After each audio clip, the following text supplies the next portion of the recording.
नमस्कार साथियों, मेरा नाम है सुमित गोपा और आप देख रहे हैं मरुस्थल क्रांति चैनल फेसबुक और यूट्यूब पर। अभी मैं एक ऐतिहासिक जानकारी आपको दूंगा जो कि जैसलमेर वासियों के लिए एक बहुत बड़ा गर्व का एक जानकारी है, गर्व का विषय भी है कि कुछ एक ऐसी ऐतिहासिक जानकारियाँ जो लोगों तक नहीं पहुंच पा रही है, कहीं किसी ऐतिहासिक पन्नों में दबी है तो कहीं किसी ने किसी को बताया नहीं। तो अभी मेरे को कुछ जानकारी मिली है तो मैं आपके साथ उस जानकारी को शेयर करूंगा मेरे चैनल के माध्यम से, और आपको एक रिक्वेस्ट करूंगा कि सबके सहयोग से मेरा फेसबुक और यूट्यूब दोनों चैनल मोनेटाइज हो गया है। अब और भी मैं चाहूँगा कि आप मेरा और भी ज़्यादा सहयोग करो और मेरे वीडियो को ऊपर और आगे तक पहुँचाने में मेरा सहयोग करो और वीडियो को ज़्यादा से ज़्यादा शेयर करो, लाइक करो, और वीडियो अच्छा लगे तो उस वीडियो के बारे में कमेंट भी करो। तो एक ऐतिहासिक जानकारी है मैं आपको दूंगा कि जैसलमेर भाटियों की रियासत का एक बहुत बड़ा ठिकाना रहा है। तो उस रियासत में एक नाम हुए दौलत सिंह भाटी करके। तो इन दौलत सिंह भाटी के बारे में पहले तो एक तो मैं छोटी सी जानकारी दूंगा कि ये सर्वप्रथम जैसलमेर खेसिंग तो महाराज साहब हुए।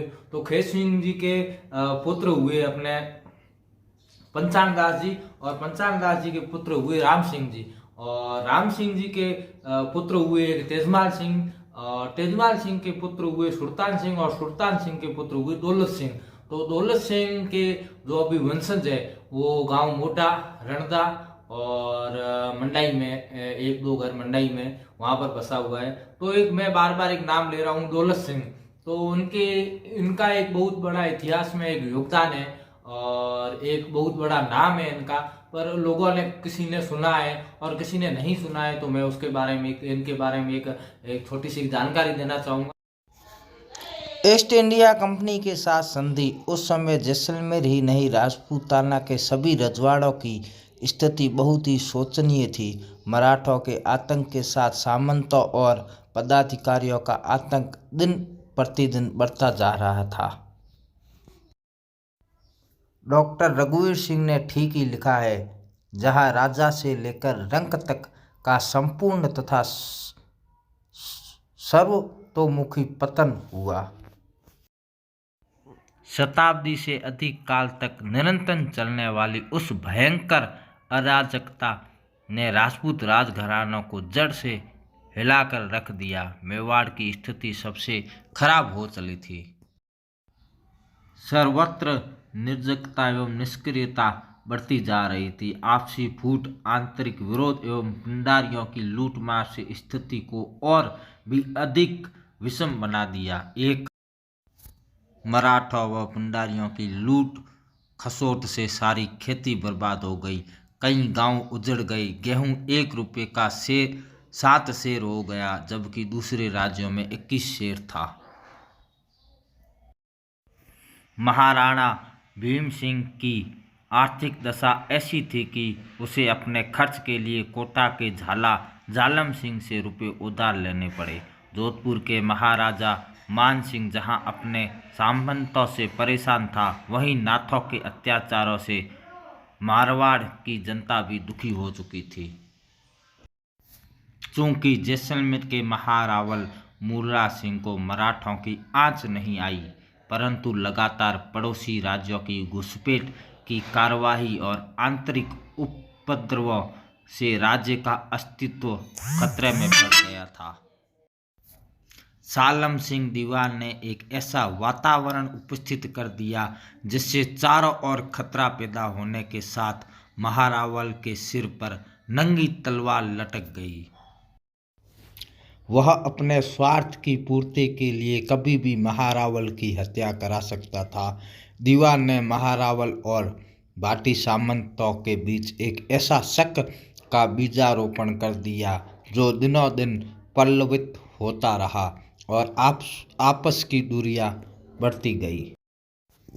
ऐसे माहौल में राज्य और अपने प्राणों की रक्षा के लिए महारावल ईस्ट इंडिया कंपनी के साथ संधि हेतु उत्सुक हो उठा।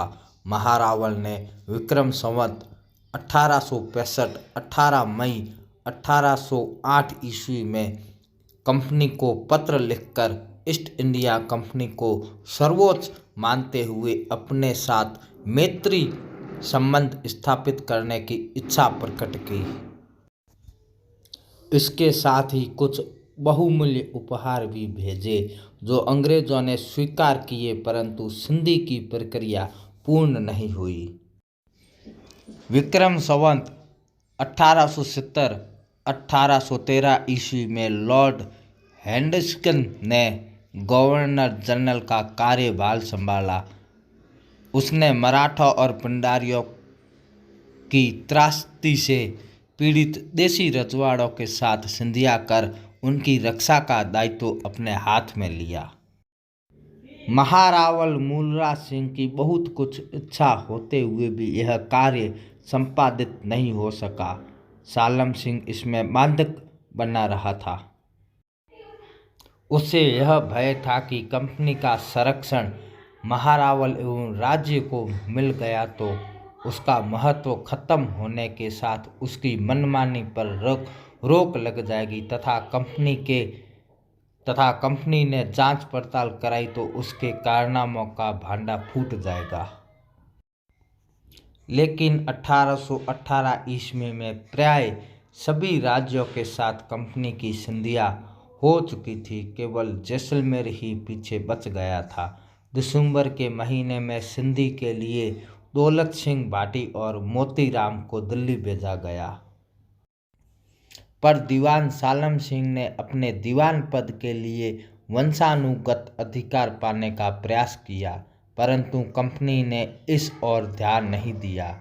विचार विमर्श के बाद 5 शर्तों का एक संधि पत्र लिखा गया जिसका विवरण निम्नलिखित है। पहली शर्त, ऑनरेबल कंपनी और जैसलमेर के महारावल मूलराज बहादुर व उनके वांशियों तथा जानशीनों के मध्य मित्रता सदा के लिए कायम रहेगी। दूसरी शर्त, महारावल मूलराज सिंह के वंश जैसलमेर की गद्दी पर रहेंगे। तीसरी शर्त, किसी सख्त आक्रमण की स्थिति में जिससे रियासत जैसलमेर का अस्तित्व समाप्त होने की संभावना हो अथवा ऐसे बड़े अनदेखी का खतरा हो जो उक्त रियासत की निर्वस्त पैदा हो, गवर्नमेंट अंग्रेज रियासत की हिफाजत के लिए कोशिश करेगी उस सूरत में कि जैसलमेर राजा ने ईश्वत तरकार कोई सबक पैदा ना हो। चौथी शर्त, महारावल और उनके वारिस व जानशीन हमेशा गवर्नमेंट अंग्रेज के महाहत रियासत और उनकी बुजुर्गी का इकरार करेंगे।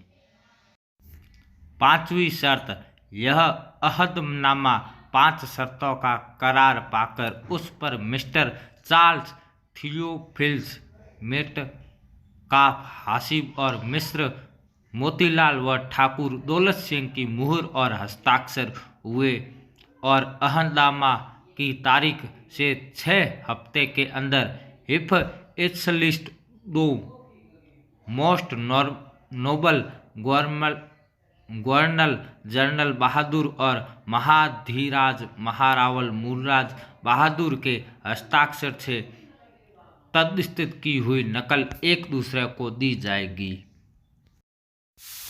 तो सभी को जय श्री कृष्ण। मेरी ये जानकारी थी। मैं चाहूँगा कि इस तरह की ये जानकारी सभी को मालूम चले, तो मेरा एक निवेदन रहेगा कि इस वीडियो को ज़्यादा से ज़्यादा शेयर करें। कोई अपने पास व्हाट्सएप है तो अपने व्हाट्सएप ग्रुपों में डालें, कोई फेसबुक पर शेयर करे, कोई यूट्यूब पर है तो यूट्यूब पर शेयर करें। ये जानकारी जो मैंने डाली, इस जानकारी को पूर्ण करने में मेरा सहयोग मोडा निवासी सावल सिंह भाटी और मोडा निवासी कौशल सिंह भाटी द्वारा दी गई। तो मैं आशा करूंगा कि इस वीडियो को ज़्यादा से ज़्यादा लोग पसंद करेंगे। और भी कोई जानकारियाँ ऐतिहासिक के बारे में मुझे देवे तो मैं उन जानकारी को पब्लिश करूंगा अपने चैनल के माध्यम से वीडियो बनाकर। और सभी को बहुत बहुत धन्यवाद और मिलते हैं अगले वीडियो में किसी और ऐतिहासिक जानकारी को लेकर। बहुत बहुत धन्यवाद सभी का।